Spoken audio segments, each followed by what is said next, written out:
এখন আমরা পৌঁছেছি সেই গুরুত্বপূর্ণ মুহূর্তে, যার দিকে আজকের এই অনুষ্ঠান দীর্ঘদিন ধরে অপেক্ষা করছে, যার নেতৃত্বে আমাদের সংগঠন এগিয়ে যাবে দিনের পথে, যার কাঁধে অর্পিত হয়েছে দায়িত্ব, আমানত এবং আগামী প্রজন্মকে গড়ে তোলার মিশন।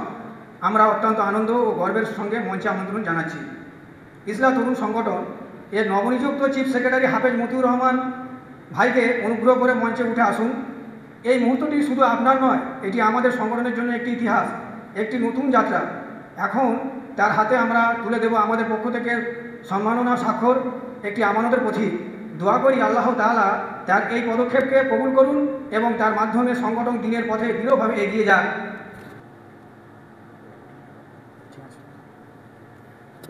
আসসালামু আলাইকুম ওয়া রাহমাতুল্লাহি ওয়া বারাকাতুহু।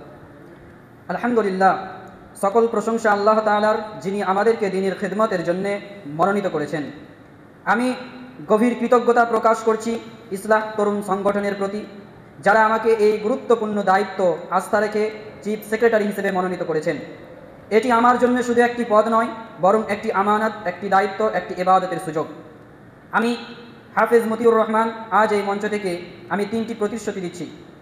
1, আমার অবস্থান থাকবে দলমত, ব্যক্তি ও পদ মর্যাদার ঊর্ধ্বে। আমার একমাত্র লক্ষ্য হবে আল্লাহর সন্তুষ্টি এবং দ্বীনের কাজ নিজেকে উৎসর্গ করা। 2, আমি চেষ্টা করব সকলকে সাথে নিয়ে চলতে, বিরোধ নয় বরং ঐক্য গঠনের জন্য। একজন ভাইকে আরেক ভাইয়ের শক্তি বানাতে আমরা কাজ করব ইনশাআল্লাহ। 3, ইসলামী আদর্শে তরুণ সমাজকে গড়ে তুলতেই এই সংগঠনের 3টি পদক্ষেপ হবে।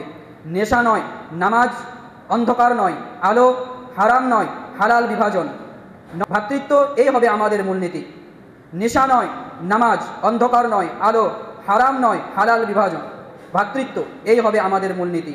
বিশেষভাবে আমি তরুণদের উদ্দেশ্যে বলতে চাই, আমরা চাইলে বদল আনতে পারি। আমরা যদি নিজে বদলাই, সমাজ বদলাবে। আমরা যদি দ্বীনের পথে হাঁটি, জাতি আলোর পথে আসবে। আসুন নিজেরাই বদল হয়, বদলাই অন্যকে।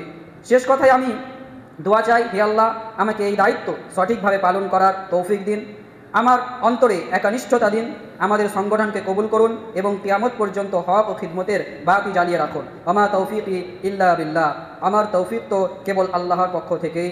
আসসালামু আলাইকুম ওয়া রাহমাতুল্লাহি ওয়া বারাকাতুহু।